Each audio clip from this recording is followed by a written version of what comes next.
of the County Council, residents of Baltimore County, thank you for joining us today as I present Baltimore County's fiscal year 2023 budget, the fourth and final budget of this term. Together, we have made unbelievable progress for Baltimore County, taking unprecedented actions to strengthen our schools, open up our government, and move our county forward. This progress wouldn't be possible without strong partners on the County Council, and I am grateful for each and every one of you. I especially want to recognize Councilwoman Kathy Bevins and Councilman Tom Quirk, who've announced they will be ending their service at the end of this term. Thanks for the many ways you have contributed to Baltimore County. Our county is stronger because of your years of service. Thank you.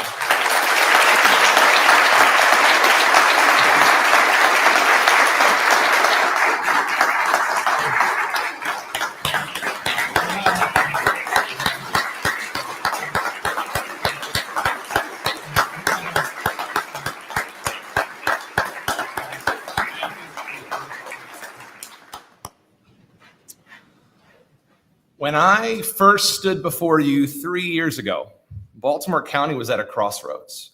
Facing an $81 million structural deficit, we were in danger of losing our prized AAA bond rating, defaulting on our promise to provide health care for our retirees, and in danger of being unable to meet some of the most basic needs of our residents.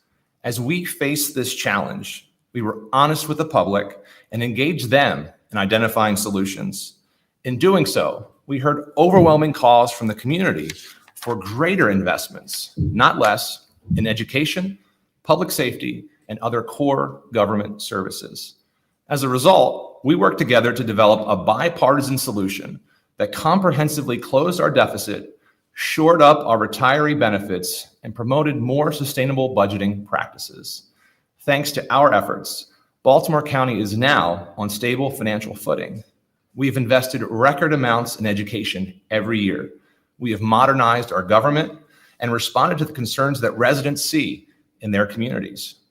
And we continue to hold a AAA bond rating, a top financial rating that speaks to our responsible fiscal management and our resilient local economy.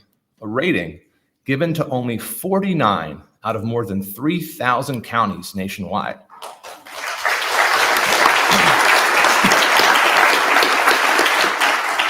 This year's budget continues extraordinary investments in our communities while also maintaining an historic 18% fund balance. Perhaps more remarkable is that we've made this progress while also facing a global pandemic which threatened our very way of life. Thanks to the incredible work of our public health officials and staff, our first responders and emergency management team, and so many other county employees who stepped up, we are steadily putting this pandemic behind us. And we arrived at this moment not by accident, but through bold, decisive actions. In the face of this crisis, we completely retooled county government to meet the evolving needs of our residents. And thanks to our congressional delegation, we received significant funding from the CARES Act to support our communities. In the beginning of the pandemic, we built out a county-wide food distribution program with BCPS and the Maryland Food Bank that provided 18 million meals. We established eviction prevention programs that helped 1,500 families stay in their homes. We provided internet essentials to thousands of families, a key step towards closing the digital divide. And we provided $26 million directly to our business community.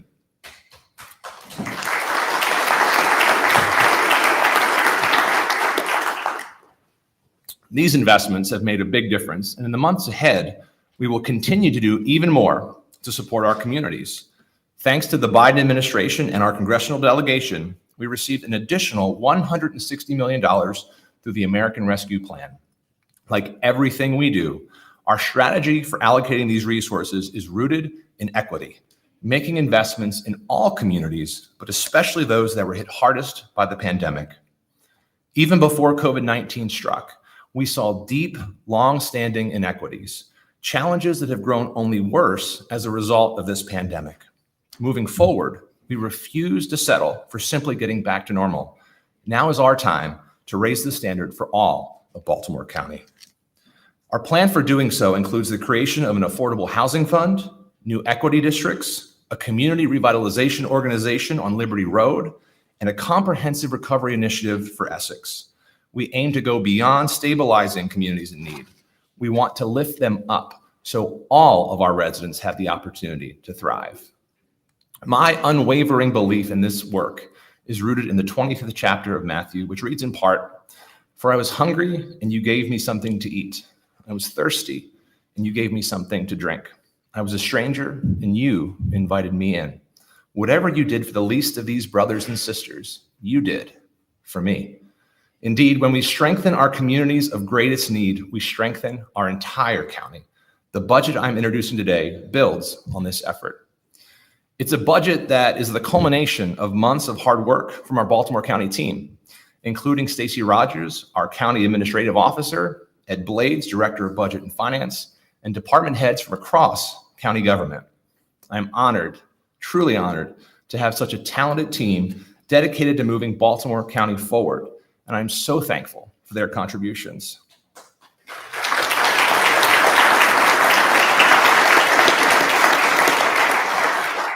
I have always believed that government works best when people drive the conversation, which is why community engagement is the hallmark of this administration. Consistent with that belief, our budget includes priorities and ideas from our greatest partners, the residents of Baltimore County. In the year before our administration took office, only 2 people testified on the county's budget. But this year, during our 4th annual town hall series, we heard directly from hundreds of residents who shared their priorities for strengthening our communities. In partnership with our residents, I am so proud of how we have developed a shared vision for a better Baltimore County and how we have delivered on its promise.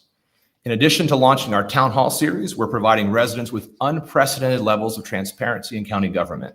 Our BC Stat team has launched data dashboards that allow residents to track everything from crime statistics to code enforcement actions, vaccine distributions, and more.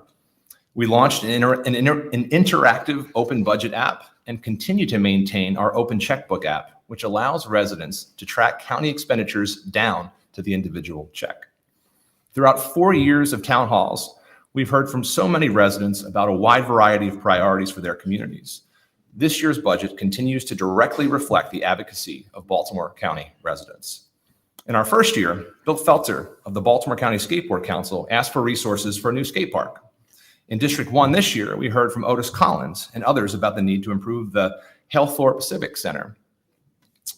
Ramesh Bhatta and dozens of other members of the Southie Baltimore Cricket Club called for a cricket pitch in Baltimore County. Joe McSherry and supporters of the Natural History Museum of Maryland, located in Overlea, called for additional capital investment in their facility. Erica Ma, Leticia Garcia, and countless other residents advocated for robust education funding, including more ESOL teachers, school counselors, and more. More than ever, the people of Baltimore County are driving our decision-making, holding us accountable and working with us to shape the future of our county. And in the last 3 years, we have fundamentally transformed our county for the better.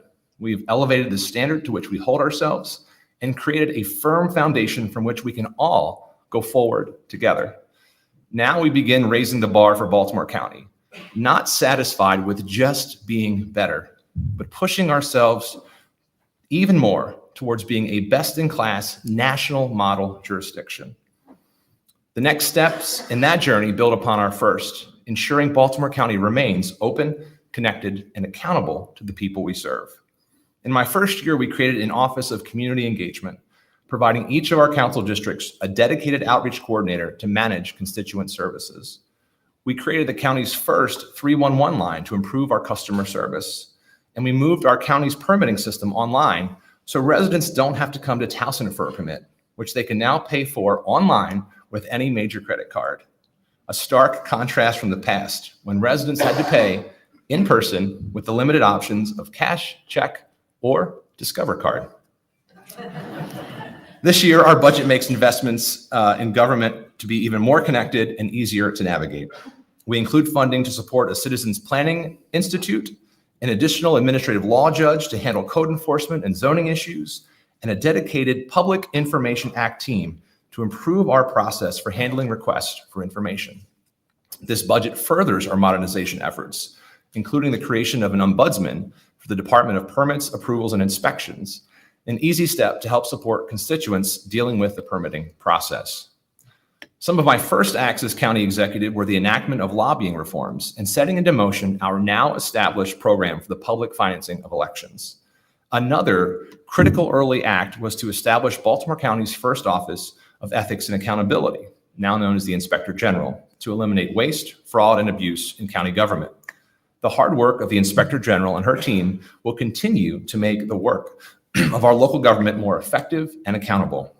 I remain fully committed to the success of this office, which is why I have grown it with every budget submission. This year's budget is no exception, doubling the size of the office by adding 3 new positions.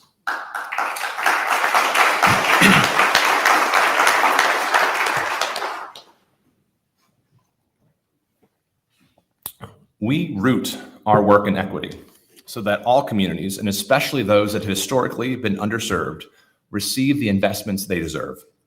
In our first budget, we created the county's first chief officer for diversity, equity, and inclusion. Now, every decision we make in county government includes an equity component, and we have made significant progress on issues surrounding diversity, equity, and inclusion. According to a study released last year, minority and women-owned businesses were significantly underutilized in the 5 years prior to my administration, earning just 9% of Baltimore County contracts in 4 key industries. Today, I'm proud to report that spending on minority and women-owned firms is 242% higher than it was 5 years ago.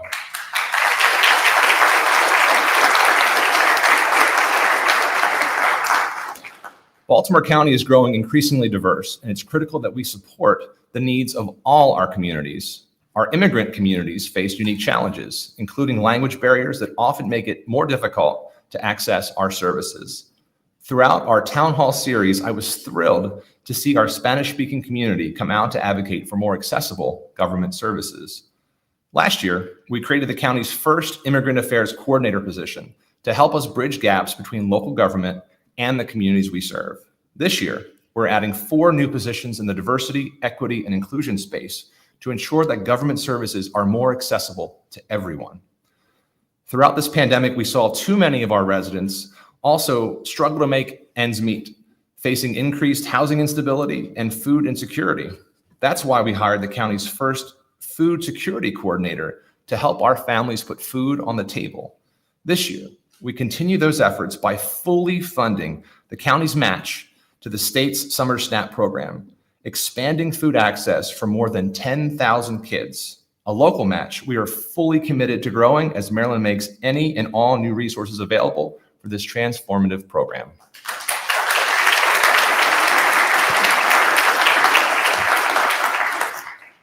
Investing in our young people is one of the most important responsibilities we have in local government. As a BCPS parent, former teacher, and county executive, education is my passion and top priority. And when I ran for this office, I promised to go big on school construction. I'm proud to say we've delivered on that promise in a big way. In Baltimore County, we are making historic investments to ensure our students have the world-class school buildings they deserve. We have already provided hundreds of millions of dollars to finish the Schools for Our Future program and to make sure that every school has air conditioning. We fought for the statewide Built to Learn Act, which passed last year, bringing Baltimore County another $420 million for school construction. These historic state and local dollars are the basis for our multi-year improvement plan for all schools, or MyIPass, a fully funded $2.5 billion plan developed with community and education partners to improve every school in Baltimore County over the next 15 years. With equity as our North Star, MyIPass ensures that every child, regardless of zip code, has a seat in a modern and safe classroom within a decade. It's a plan where children will no longer be forced to learn in trailers. It's a plan that includes hundreds of millions of dollars to holistically improve our schools, including $275 million for career and technology education, as well as science, technology, engineering, arts, and math education. It's a plan that invests $100 million in community schools and another $125 million in our special and alternative schools. The plan includes more than $40 million to eliminate open plan schools in our county.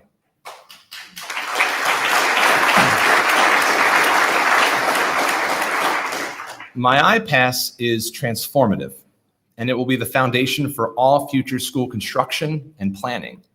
But it should be just that, our foundation. We can and must do even more for our students and hardworking educators. Specifically, we can fund the capital needs to expand pre-K access, invest in school safety infrastructure, significantly improve our oldest high schools, and modernize the learning environment for all children. To realize that vision, I'm setting the ambitious goal to raise the bar from a $2.5 billion school capital investment to $3.3 billion by 2037. Because of sustained local investment and strong state partnerships, we are well on our way to achieving that goal. This budget includes $96 million in new local capital funding for school construction, including $25 million from BCPS's fund balance. Superintendent Williams, thanks to you and BCPS for your continued partnership.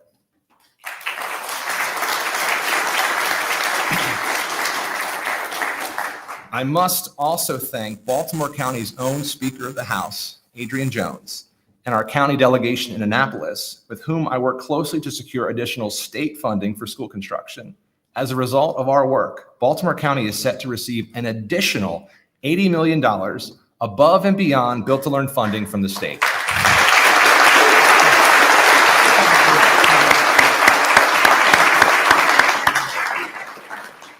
All told, we will be investing nearly $180 million in new funds to raise the bar for all schools across Baltimore County. And these investments are happening now, and they'll be transformational for all of our schools. At Scotts Branch Elementary School, for example, our budget originally provided $22 million for an addition and renovation.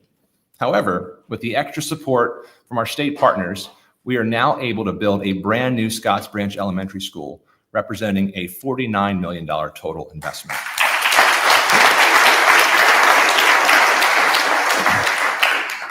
Going all in for schools and raising the bar means we're also now able to move forward on the promise to build a new Delaney High School and a like-new Towson High School. This year's budget includes a combined $19 million for the design phase for these long-awaited projects. But our work doesn't stop there. In southeastern Baltimore County, we provide $13.5 million more to move forward with an addition at Dundalk High School. We are allocating $8 million to begin planning and design to address capacity challenges at Sparrows Point and Patapsco, while ensuring these schools remain rooted firmly in the communities they have served for decades. In the Northeast, we dedicate $5 million to fund planning and design efforts to address overcrowding in that region. We're also allocating millions to expand pre-K capacity, invest in outdoor school recreation, and enhance safety at all of our schools with more cameras and security vestibules, all in this year's budget. I'm looking forward to seeing many of our new investments coming to reality in the year ahead. And I look forward to celebrating a series of groundbreakings: a new Lansdowne High School, a new Red House Run Elementary School in Rosedale, a new Northeast Area Middle School in White Marsh, along with the new Rossville Elementary School, a new Summit Park Elementary School in Pikesville, and a groundbreaking for an addition at Pine Grove Elementary School in Kearney. Last, but certainly not least, equitably expanding access to career and technical education is a top priority for strengthening our school system, which is why I'm proud to provide $2.5 million in this budget towards the establishment of a career and tech school in northwestern Baltimore County.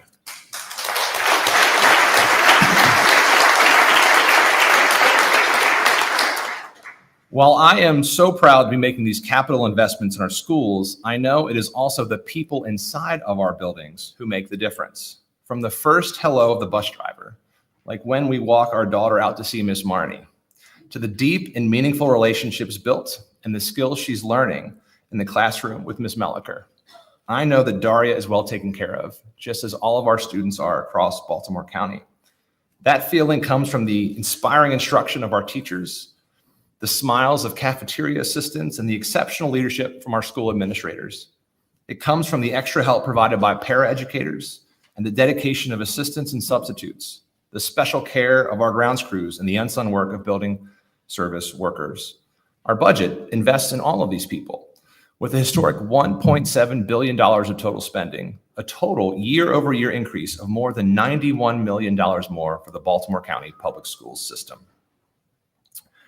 Even though enrollment has declined by more than 4,000 students amid the pandemic, we continue our sustained investment in education because we know that now more than ever, children need smaller class sizes, more social workers, and more counselors. That's why this budget not only maintains a level of funding for pre-pandemic enrollment, it goes further with additional investments for our school communities. Our local funding share represents $70 million more than the traditional measure of maintenance of effort, allowing us to preserve smaller class sizes, expand early childhood education, and to hire more social workers and counselors. This budget funds 33 new positions for school counseling, 11 for school social workers, 12 health service professions, and a student activity coordinator. In addition, we ensure students have access to specialized education by funding 22 special education positions.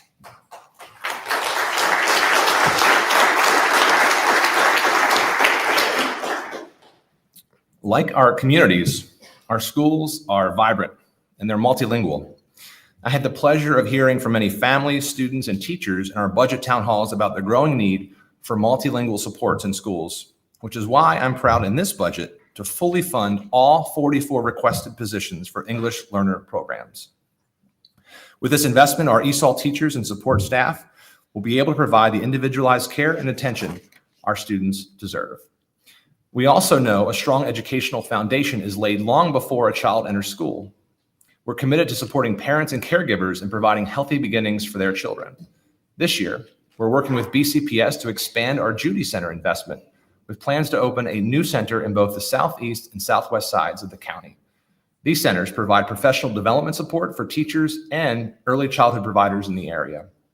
They also provide early learning experiences, parenting support, and family resources. Education has the power to transform the lives of students, and our educators are the greatest resource we have to ensure we are successful. I'm excited for these new supports in the budget, but I'm also excited to invest in those educational professionals who have continued to work on behalf of our students and who have remained the backbone of the schoolhouse. This budget provides a 3% mid-year cost of living increase for all educational professionals, in addition to a full step increase for all staff, putting even more money in the paychecks of our hardworking educators. We've also worked with BCPS to continue funding the additional 15 minutes of the school day, compensating all of our educational professionals for the work they were already doing. All told, the increases are noteworthy. On average, teachers will see a 6.5% increase in their paycheck, which on average amounts to $4,000. A paraeducator with the same years of experience will see a 7% increase, nearly $2 an hour more than they currently make. While we are excited to offer these raises across the board, we know we must do even more for our lowest wage workers, whose pay has not kept pace with other counties. This budget closes the wage gap by providing additional salary restructuring for our grounds workers, building services staff, and bus drivers, increasing the paychecks of these hardworking individuals by 11%. On top of that, our budget will have our bus drivers and attendants see their additional $2 per hour raise made permanent this year. And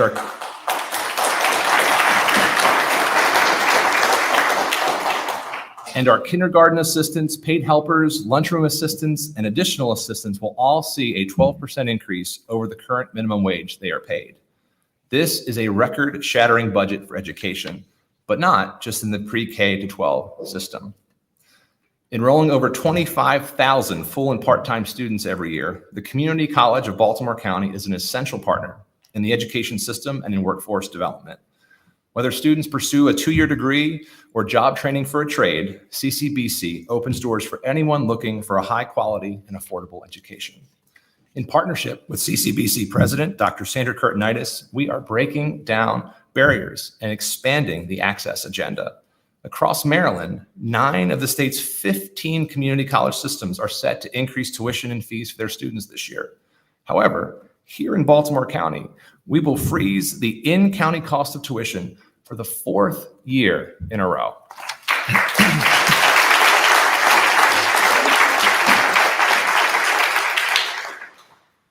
Additionally, we are sustaining our investment in the College Promise program, which provides free community college.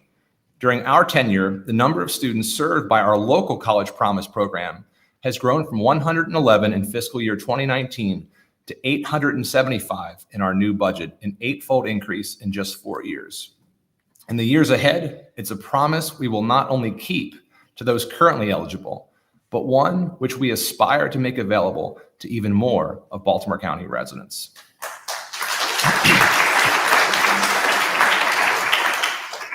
Like our community colleges, the Baltimore County Public Library provides incredible resources for lifelong learners of all ages. Libraries have so much potential for public good, serving as community hubs where we can level the playing field and support all of our residents, especially our youngest.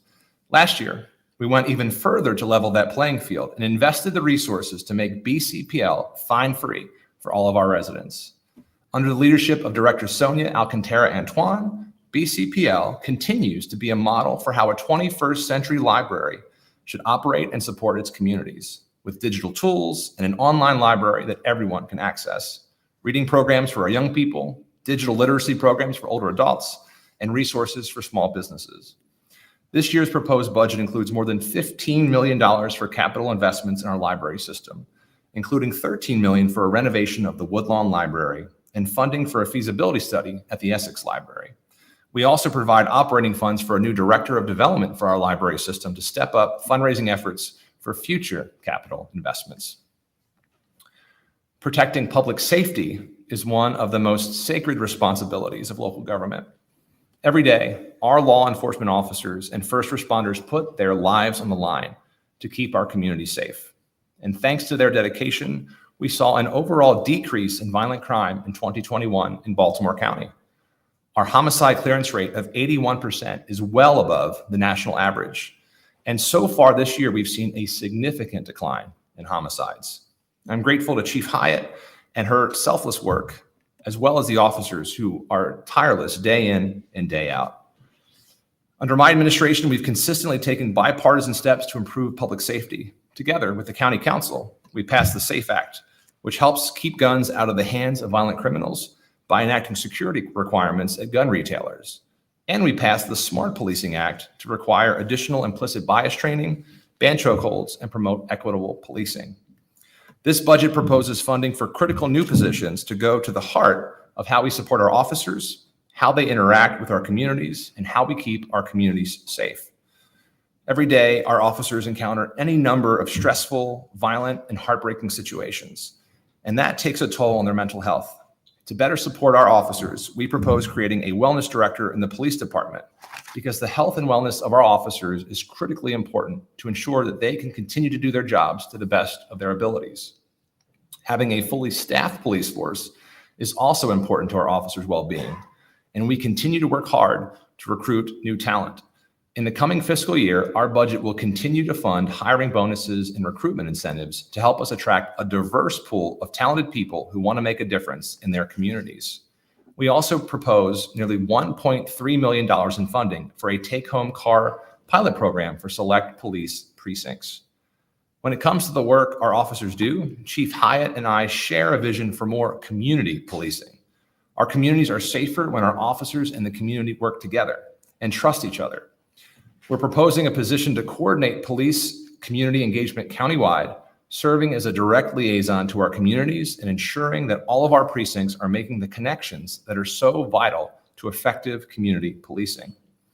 In addition, our budget proposes to hire 8 new data scientists, an investment that demonstrates the depth of our commitment to using data to drive our policing strategies.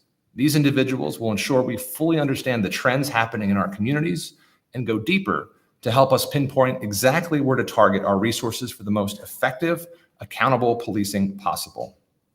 We're also proposing 7 new positions in our forensics section to enhance our ability to solve cases quickly and get criminals off the street. These positions will not only help in solving crimes, but will likewise help in the prosecution efforts for gun-related crimes. Safety in our schools remains a top priority for all of us, and our school resource officers play a critical role in our schools.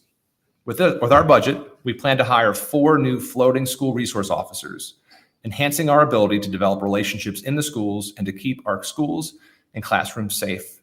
This is in addition to our capital investment in school security. As we invest in our officers, we also invest in our infrastructure. Our budget proposes funds for a feasibility study for the Essex Police Precinct, built in 1972 and in desperate need of improvements. I've also dedicated over $400,000 in funding for police and fire stations so that they can access funding to have safe and modern gym equipment in their places of work. These investments in our police department are investments in our communities in a vibrant Baltimore County, and they will be joined with critical other investments, upstream investments in our communities. Our firefighters and first responders also play a critical role in public safety. Every day, they rush to fires and medical emergencies, putting their lives on the line to save others and serve the communities they love. They deserve to have the equipment and facilities they need to save lives. In our fire department, we propose new funding for additional emergency management staff and medical directors. Our $15 million capital improvement plan includes planning and design funds for a new Catonsville fire station. In addition, we have funds for underground storage tanks to better support our rural operations in northern Baltimore County. We also provide $8.5 million for washers and dryers at our fire stations, ensuring our firefighters can keep their turnout gear clean and free of carcinogens. Earlier this year, we provided $1 million in ARP grants to our volunteer fire associations. This year's budget continues to invest in these partners, permanently funding a boost to the medic attendant pay rate, providing a second set of turnout gear for volunteers who have the highest response rates, and for the second year in a row, adding an additional $500,000 for their revolving loan fund, $1.5 million in total. For our county to reach its fullest potential, it's essential we also build vibrant communities with safe and attainable housing. In so many ways, housing stability is a core issue that shapes the lives of our residents and the future of our entire county. The success of our children, safety in our neighborhoods, and our overall quality of life, it all starts with a stable home. Over the past 3 years, we've taken a number of steps to improve housing in Baltimore County. We passed the Home Act to ban discrimination by source of income. We created an affordable housing work group to develop recommendations for expanding access. And last year, we created Baltimore County's first dedicated Department of Housing and Community Development to strengthen our neighborhoods.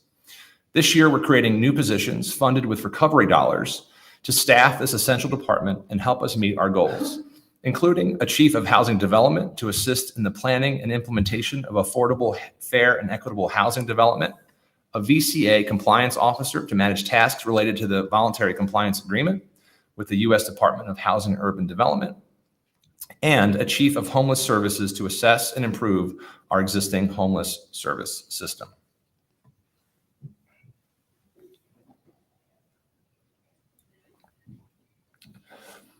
As we work to build vibrant communities, we remain committed to providing the basic services that residents count on, including investments to keep our roads safe. This year's budget allocates millions of dollars for road repaving and traffic calming. For example, during our District 5 town hall, we heard a number of concerns from residents about the intersection of Honeygo Road and Cross Road. Since then, more than 3,000 residents have signed a petition to make this road safer. Today, I'm proud to announce that this budget fully funds the creation of a traffic circle at that intersection.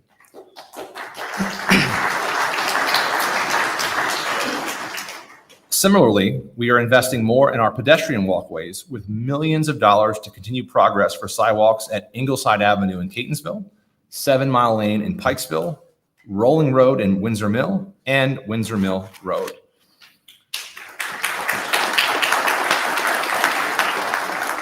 We are also taking innovative steps to make our transportation network more effective and transit-friendly. Last year, we launched the long-awaited Towson Loop, the county's first fixed-route transit service. Already, the Loop has had more than 15,000 rides, with the number of daily riders continuing to grow. This year's budget provides a pay increase for Towson's Loop drivers and also funds an expansion of service hours for one of our most popular transportation services, County Ride, which will now operate on Saturdays. The Loop will serve as a model for expanding transit elsewhere in the county, which provides not only safe, convenient transportation alternatives, but also helps us build a more sustainable future.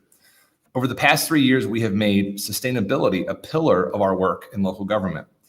In addition to investing in transit, we have renewed our glass recycling program and taking bold and innovative steps to advance green energy and protect our environment.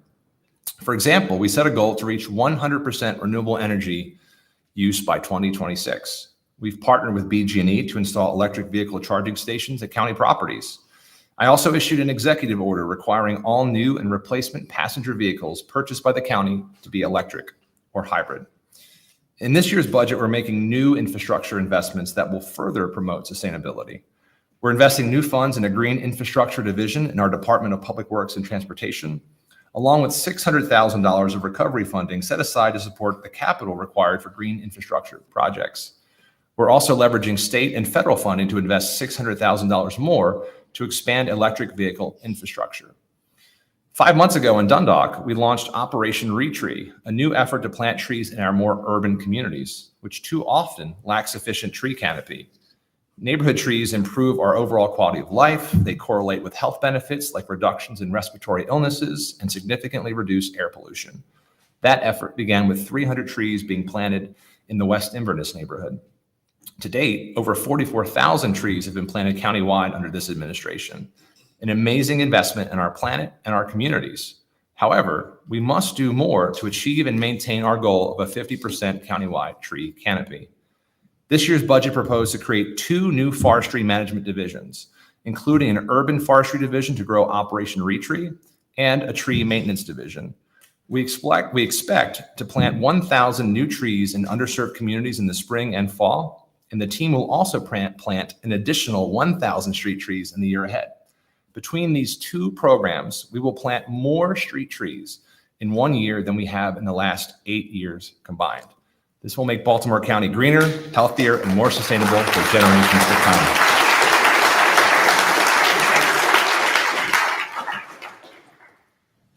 Protecting parks and increasing open space is another critical part of not just making our county more sustainable, but building more vibrant communities for our residents.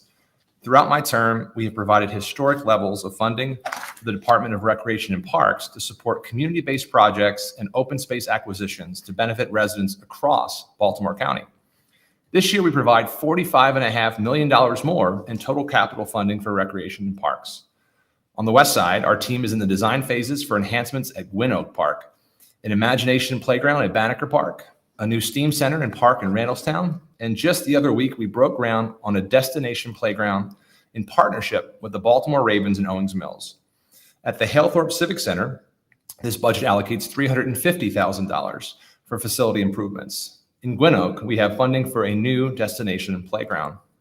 In the central part of the county, we've made investments at Loch Raven Fishing Pier, as well as Cromwell Valley Park.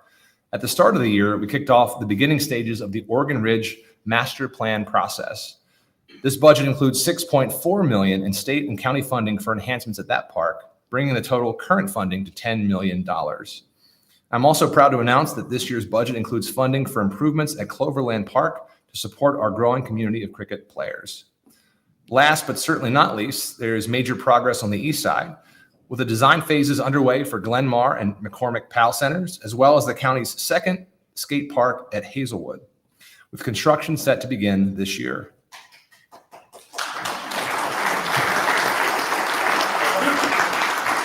Progress steadily continues at the site of the new Sparrows Point Park, where we have been working diligently with community and area rec leaders, as well as representatives from Trade Point Atlantic to bring this vision to reality. We are also funding a new destination playground at that site in Sparrows Point.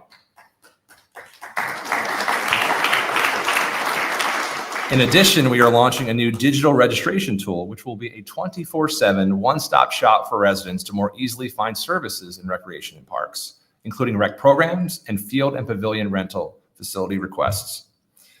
As we build vibrant communities across Baltimore County, we also make significant investments in our seniors, who are the foundation of our neighborhoods. Amid the pandemic, our Department of Aging pivoted to provide online programming to support and engage our older adults. This year's budget includes funding for a senior affairs associate to manage virtual programming countywide. We also continue to invest in the people who keep our centers running. Our budget includes funding for 8 senior affairs associates to ensure that all of our senior centers have strong staffing levels, as well as a volunteer coordinator to keep our seniors engaged in the community. In our capital budget, we include planning funds for a new Jacksonville Senior Center, one of our county's busiest and most vibrant centers.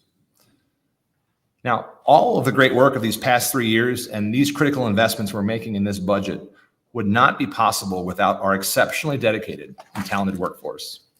Our employees routinely go above and beyond to serve our county, even amid a pandemic. In recognition of the dedicated service to Baltimore County, I'm proud to announce a 3% mid-year cost of living increase or corresponding future wage increase to Baltimore County's workforce.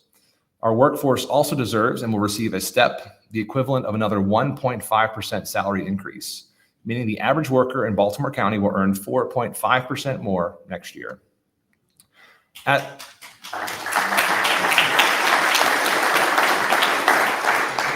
As we have done with the school system, I'm also proud that this budget invests in our lowest wage workers and brings Baltimore County's minimum wage for county employees up to $15 an hour, ensuring that the workers who serve our communities are paid fair wages.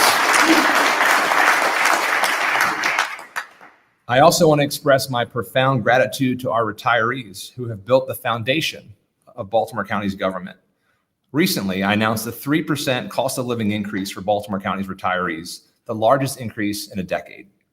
I also remain committed to keeping the funds that pay for employee retirement and healthcare solvent.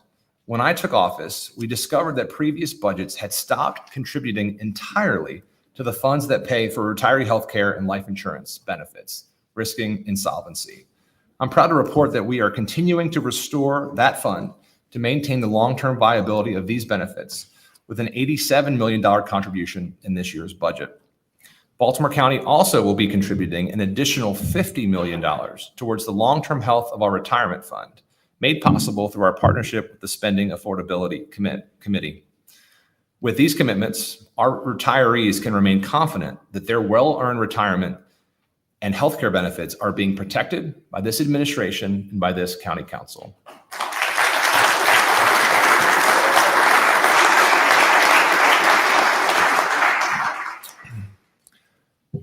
Three years ago, I promised to make a good county better. In so many ways, we were not living up to our potential, and our communities felt completely disconnected from their local government. But together, we set a bold vision to strengthen our schools, make our government more open and accountable, and instill equity and sustainability as core values in Baltimore County. We came together to save lives and combat the worst public health crisis in generations. In the 3 years since, we have achieved progress that few thought was possible. Now, we must come together again, not just fulfill Baltimore County's potential, but to raise the bar for our communities. As we work to fulfill the promise of our county, we will continue building a culture centered on equity, sustainability, and open, responsive government that endures for years to come. That's what this budget is about, continually laying the groundwork for a vibrant future for our growing and increasingly diverse county.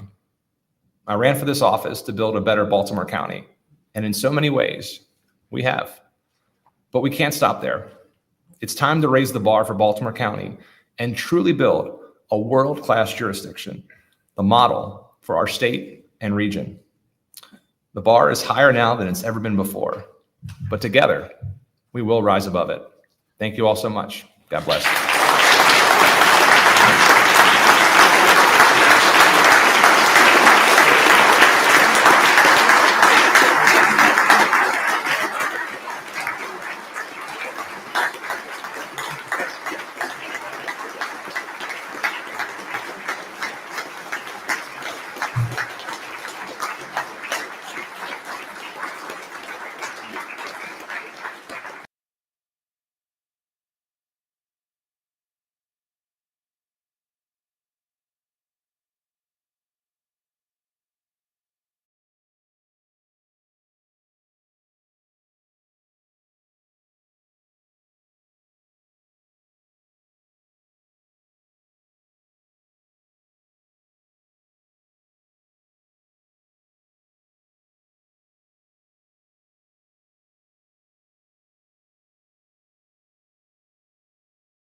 Legislative Day number 10 will now come to order. Please rise for a moment of silent meditation.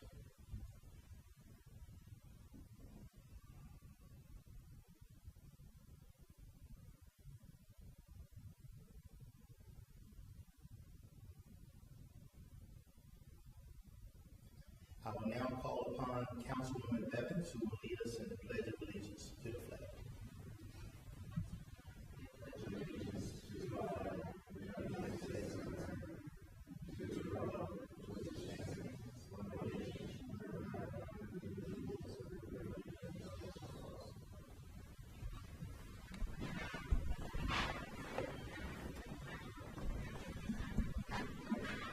Is there a motion to approve the journal for the meeting of May 3rd?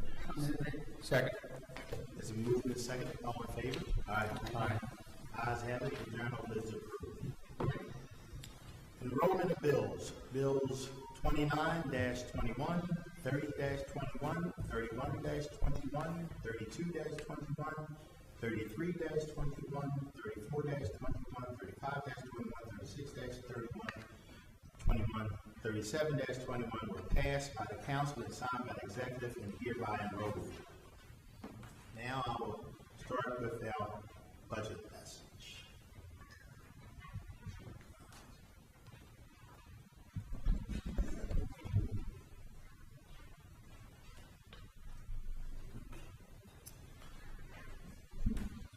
Good morning, everyone. I want to welcome you all to the County Council's adoption of the fiscal year 2022 Baltimore County budget. Especially everyone watching this meeting via live stream and everyone from the county agencies, CCBC and DCPS that are here as we gather in person for just the second time in over a year in the County Council chamber. We convene here for the first time in over a year for the county executive's presentation of the FY 2022 budget last month. And we are very happy to be here again. Although we have these plexiglass walls between us, it feels great to be here in person with my council colleagues. This is the second time I've been elected chair of the County Council. I last served as the chair in 2018, and I want to thank each of my colleagues for your support and for allowing me to be the steward of the legislative branch for another year. It is amazing how things can change from year to year. As I delivered today,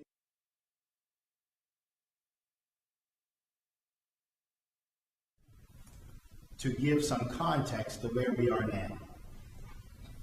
The last time I delivered this budget message 3 years ago, we faced very difficult and uncertain times. We were mourning the untimely death of my friend, County Executive Kevin Campbell, and had just lost Amy Caprio, Officer Amy Caprio, who died in the line of duty. We also faced a very uncertain and potentially bleak financial future. We had maxed out the credit card. It seemed like we were borrowing from Peter to pay Paul to fund renovated schools and new schools. We also faced a growing structural deficit. A year later, in 2019, the new administration took the difficult but necessary step to increase county revenues by proposing an income tax increase, which was the first time in a generation. We recognize the executive branch's dilemma, and although it was a very tough pill to swallow, the council improved the increases. Moving ahead to 2020, the county was again faced with extremely difficult and uncertain times as we experienced the effects of the worst global pandemic. Beginning in March 2020, COVID-19 paralyzed the entire world and resulted in tremendous losses, both economically and most importantly, in lives lost. It is hard to imagine that in the past year, we lived in a way that is so vastly different from what we were used to. Early on, we were told, stay home, work from our homes. We could not move about as freely as before. We could not attend church or hold other events in person. We curtailed many of the freedoms we take for granted and started wearing protective masks in order to save lives. We could not see friends or family members in person. In addition, jobs were faced with losing.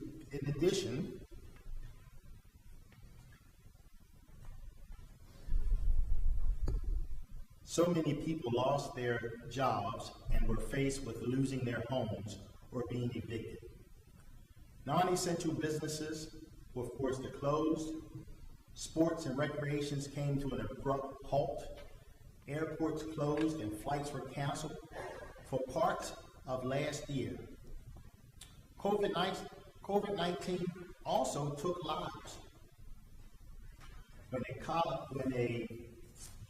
my colleague, Councilwoman Bevins, gave this message a year ago, Baltimore County had reported 5,678 known cases and 308 people from Baltimore County had died from the coronavirus.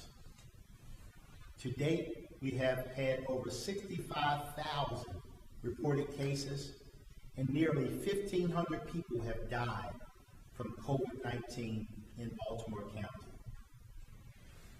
It could have been much worse, but those are still truly sobering statistics. Looking back to last year, we also faced a FY 2021 budget that had so many more questions than answers. We really didn't know whether the economic effects of the pandemic would set the county back years, or if we could weather this storm and keep the county headed in the right direction. No doubt our leadership was tested, but my colleagues and I and the administration responded. This time last year, the council had legitimate concerns that the county revenues will fall short and would not be enough to fund the much needed county services that our residents deserve and have come to expect, and would perhaps require us to lay off workers. In fact, the council had some of the most difficult budget decisions the county has ever known. It was not a question of whether there would be cuts to the budget. Rather, the issue was how much. To their credit, the administration officials also recognized the budget that they put together and presented as the pandemic began to unfold needed to be revisited and pared down. We did not look forward to the prospect of making cuts in a vacuum, and we worked with the administration to find areas that could be reduced. Ultimately, the council made historic cuts and adopted a FY 2021 budget that reduced spending by almost $60 million.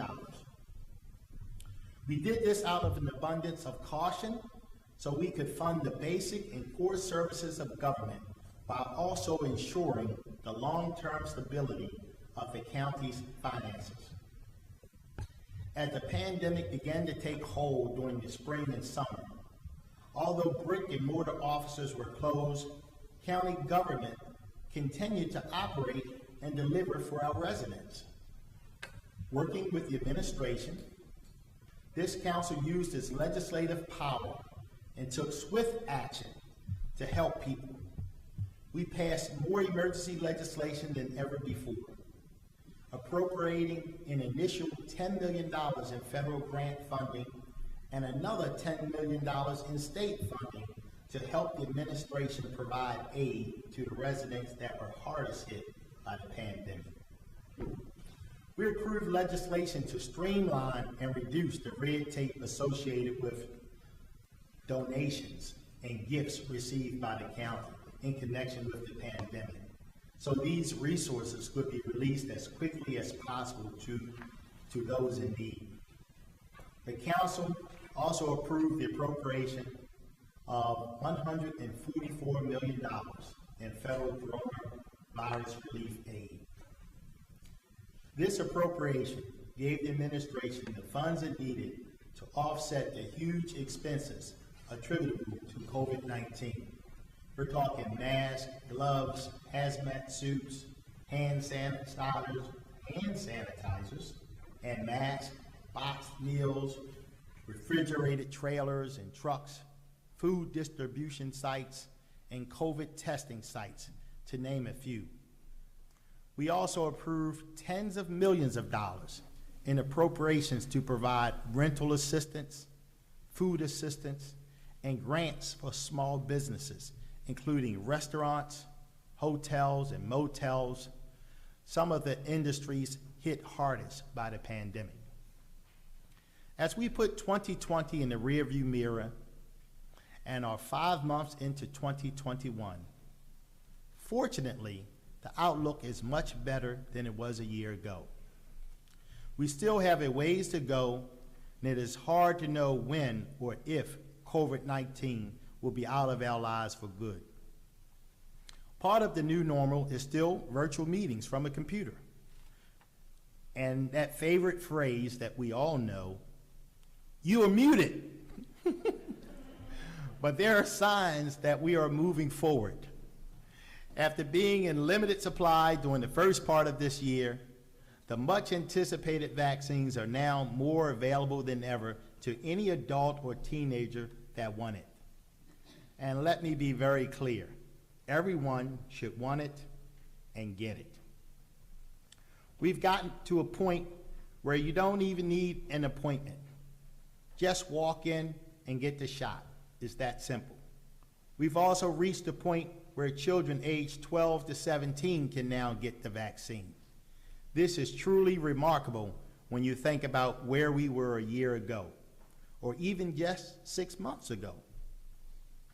It is a tribute to the companies and their research scientists who have gotten the vaccines out so quickly and safely, and our federal, state, and county health professionals. In fact, I want to take this opportunity to thank the great Dr. Gregory Branch, the county's health officer and the director of Health and Human Services. Dr. Branch and his incredible staff have been true heroes during this pandemic.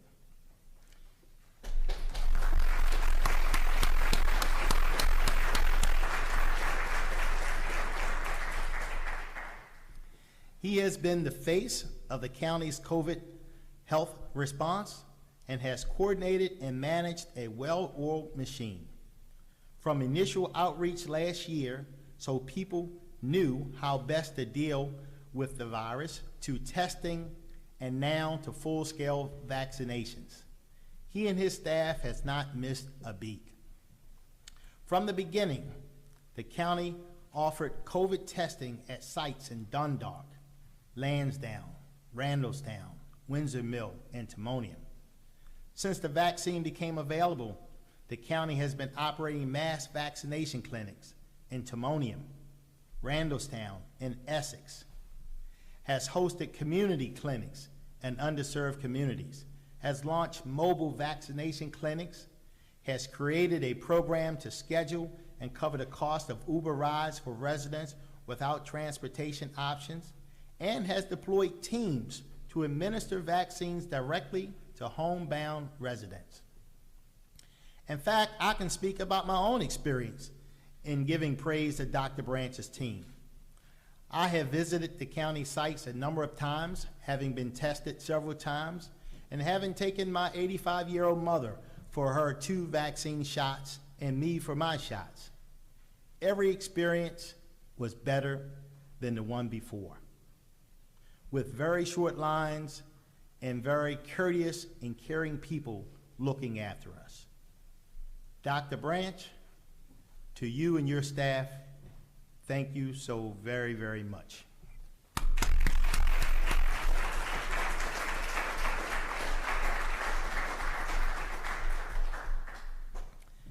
In Baltimore County, we have over 336,000 people that have been fully vaccinated, and that is one number we hope will continue to increase.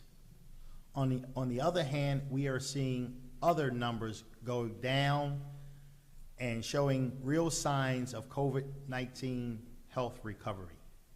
The county's positivity rate is below 2%. Hospitalizations are down, and thank goodness fewer and fewer people are dying from the virus. The vaccine and our diligence are working.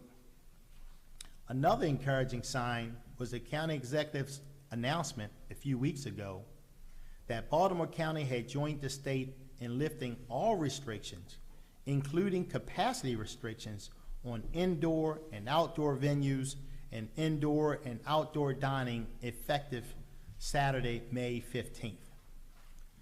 The mask requirements for certain indoor establishments remain in effect, but that only makes sense as we continue to push for people to get vaccinated.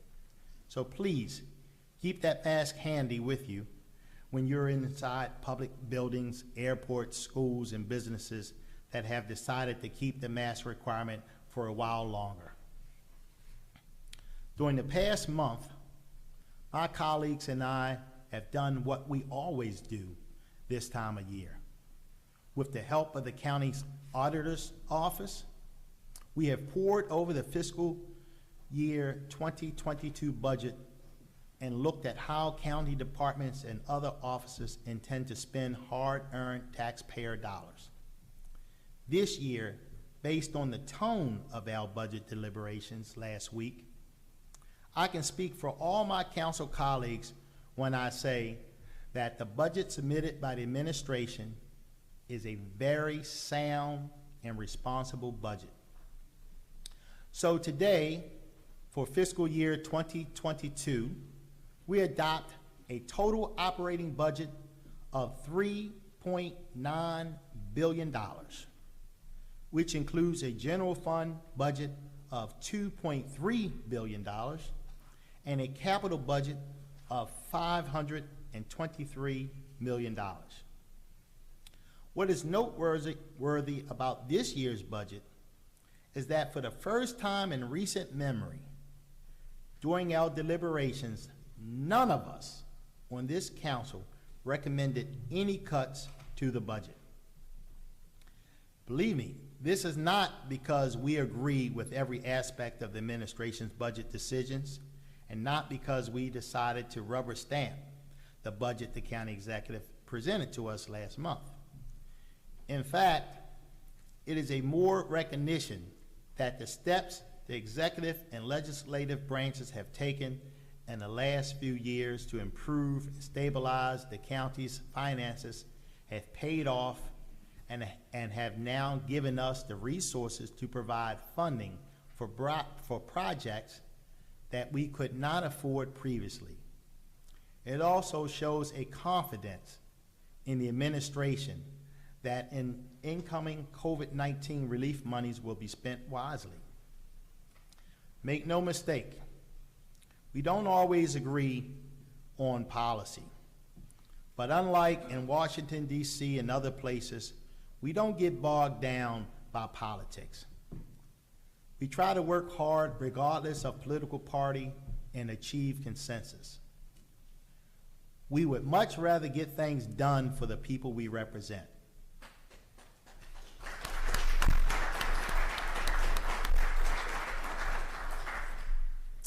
The adoption of this budget as submitted by the administration is a big step in that direction.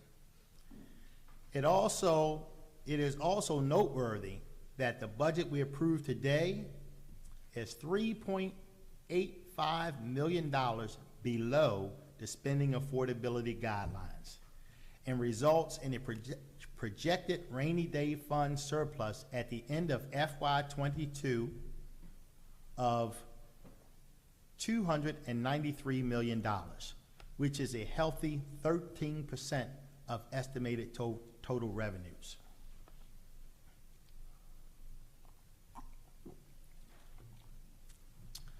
The budget we adopt today fully funds the operating budget of the county agencies and signals an aggressive pursuit of capital projects all over the county. $523 million in capital projects are representative of the county's solid financial footing and are the type of investments that will have lasting results. Another example is the county maintaining a AAA bond rating from all three major rating agencies. This is a great testament to the county's overall credit worthiness.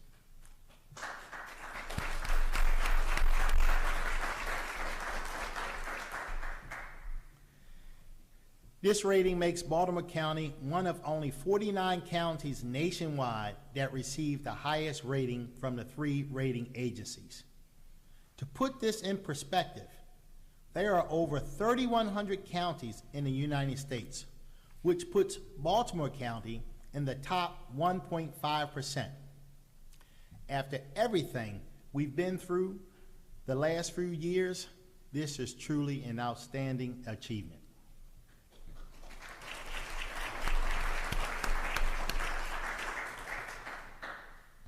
The capital budget includes $204 million in school construction for projects such as the Lansdowne High replacement, Scotts Branch Elementary renovation and addition, the Dundalk High School addition design, Summit Park Elementary and Red House Run Elementary replacements.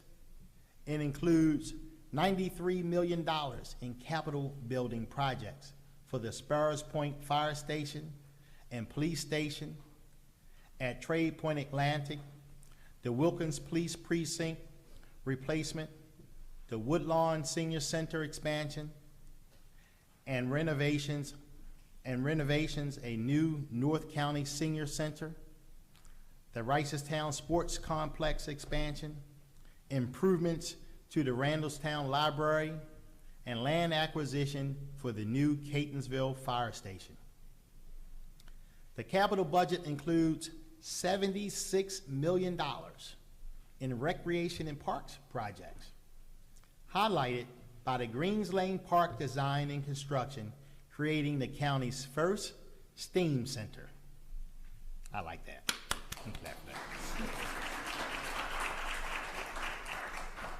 Spurs Point Park construction at Trade Point Atlantic, Oregon Ridge, Cromwell Valley, Rockdale, Diamond Ridge, and Fleming Park enhancements, Bierman Property Park, site planning, and countywide athletic field construction, renovation, and maintenance projects. We approved $27 million in waterway improvements for stream restoration, watershed and stormwater restoration, and sustainability projects. Over $22 million for various community college maintenance and renovations at all three campuses, and $13 million for community improvements such as the Dundalk Heritage Trail and Park, the Pikesville Armory redevelopment, and the new Neglected Property Community Fund. In fact, we will be considering Bill 43-21 later in this session, which will create the fund to provide local financial assistance to bring neglected properties into compliance with county code requirements. These are by no means every project in the pipeline. Just a few examples of what the county is doing with which the federal governments keep talking about, investing in our infrastructure and supporting capital projects that will make all of our lives better for many years to come. To put this quite simply, we are investing in our future. The budget we adopt today also represents our support of our public safety institutions. We fully fund our Corrections Department, 911 Operations Center, Sheriff, the Fire Department, and the Police Department. As I speak about public safety, it is also important to mention that last fall, during the civil unrest that took place all over the country over the issues of inequitable policing, we took a hard look at what may have been needed here in Baltimore County. We wanted to make a great police force even better, to make officers and policing more accountable, but also not to take away their ability to do their job. In the end, we listened to residents with different backgrounds and demographics from all over the county, and we worked with the police department, state's attorney's office, and the police union. We passed legislation that bans chokeholds, enhances the department's ability to train its officers in best practices such as de-escalation techniques, requires intervention by fellow officers to stop the use of excessive force, and keeps us all safe. I want to acknowledge the hard work and dedication of the men and women that make up the police department. Theirs is a very difficult job, and we pray for their safety each and every day, and those with whom they may interact with. Also want to recognize the brave and heroic officers who several weeks ago neutralized a deranged killer on Mary Road in Windsor Mill, who set his house ablaze, killed 4 people, and surely would have killed more had it not been for the quick and heroic actions of our Baltimore County police officers.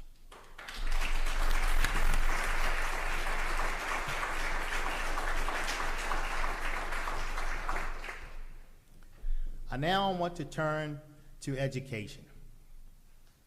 Today, we approved the full appropriations to BCPS and CCBC, including to their capital projects. I want to thank Dr. Curtin-Itis for her nationally recognized leadership of our community college, perhaps the best value in undergraduate education in the country. CCBC is preparing students for 4-year colleges or using their associate degrees to secure good, well-paying jobs. This has been a very difficult year for our public school system. When the pandemic began in the spring of last year and BCPS had to close schools, the dominoes that fell were widespread. In-person learning eventually gave way to quickly developed online instruction. Sports and other after-school programs were forced to end prematurely. Proms were canceled. In-person graduations were canceled. And BCPS had to plan for the very real possibility that classes would not resume in person when classes began after the summer. It was a daunting challenge, and the possibility became reality when the pandemic continued and classes were forced to resume remotely and online last fall. To make their situation even more challenging, BCPS was subjected to a ransomware attack just before Thanksgiving. Although BCPS did very well to restore some of their systems quickly and resume classes in less than a week, we still didn't completely know the results of the attack or how badly their systems may have been damaged. We are very supportive of BCPS and their efforts, but over the last several months, it's no secret that this council has been critical of BCPS's leadership. My colleagues have been attentive to the phone calls and emails received from some parents who say their children struggle with remote instruction. We have also been frustrated by the lack of communication from the school system related to the ransomware attack, mainly because we allocate almost half of the county's budget to the school system, but BCPS and the Board of Education are basically a state agency. We are compelled by state law to fund BCPS at the maintenance of effort, which is greatly a level at the least, which is generally a level that at least meets or exceeds the previous year's funding. We accept this responsibility even though we have very little say in terms of accountability. On a more positive note, my council colleagues and I are gratified that last week the Board of Education voted to expand the in-person learning option for students in middle and high schools by allowing students the option to attend classes in person 4 days a week beginning this past Monday.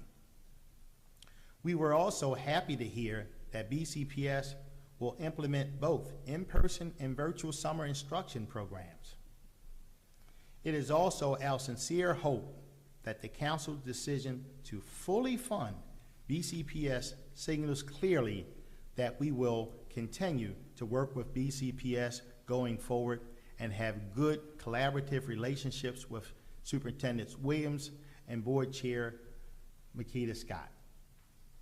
This results in funding $30 million above the maintenance of effort level and a total funding increase of $192 million, which is 10% over last year's budget. Working together will not only benefit teachers, administrators, and parents, but mostly our students. I now want to speak about several other county agencies. This council has been very impressed with the administration's work to improve the county's transportation system. Earlier this month, we approved legislation that changed the name of the Department of Public Works to the Department of Public Works and Transportation. For a number of years, the council has struggled or suggested the need for the Department of Public Works to have a more formalized transportation focus. And we are gratified the administration offered this change to reflect an official transportation mission. We believe the acting director has been a problem solver. The Andrea Walker's team is among the finest in the state, and we want this spirit to continue.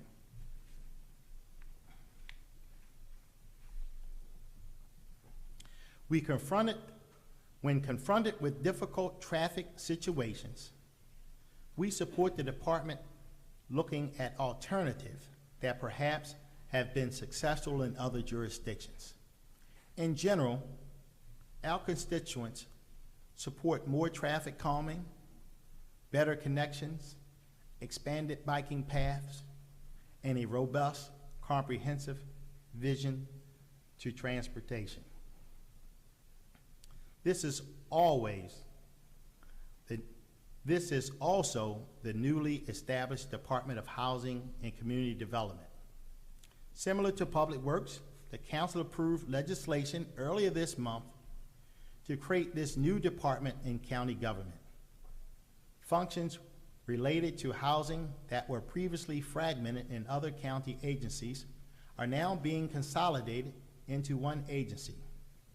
What was evident prior to the pandemic but became absolutely confirmed during the pandemic, is that the county needed a centralized department that would coordinate and advocate for housing and community development related policies, as well as secure and administer loans, grants, proposals, and create programs to provide affordable housing and related supportive services to county residents. Terry Hickey and his team have done a remarkable job performing these services over the last year in the most difficult of circumstances. And we are confident that having all the housing functions under one roof will make his team even more effective going forward. Also want to mention the Inspector General's office. I am sure someone is aware that several members of the council, myself included, had some pointed questions and discussions with the Inspector General during the office budget hearing. But I think we're all on the same mindset that we completely support the mission of the Office of Inspector to investigate potential fraud, waste, and misconduct, and to advise the council and the executive when the office believes there are policies in county government that could be improved or more efficient. As with any agency, I'm concerned about oversight and accountability. I agree with the administration that the council identified gaps in the current law, and we should work in partnership with the executive to address these issues that were raised last week. During the budget hearings and our deliberations, a number of other special issues came to our attention that warrant brief comment. These comments are set forth in section 4 of this budget message.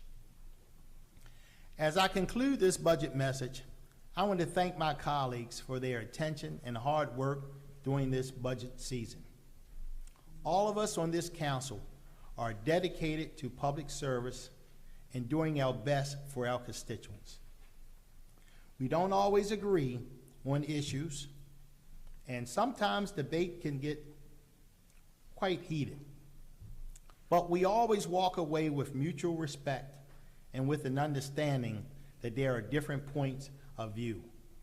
I'm especially proud that we have worked very collaboratively during this past month of budget hearings, and I hope that spirit of bipartisanship can continue moving forward. I also want to thank the county executive, the Chief Administrative Officer, Ms. Stacy Rogers, Budget Director Ed Blades, and the senior staff and the department heads for their hard work in preparing the budget. I want to thank the county auditor and her dedicated staff for their tireless work in preparing the council's budget analysis packages, and our legislative central staff for their great work throughout the year, especially our administrator, Chris Belcastro. We have conducted all of our meetings and communications virtually for over a year. And although we've gotten used to our computer screens and become pretty good at video teleconferencing, Chris has been a great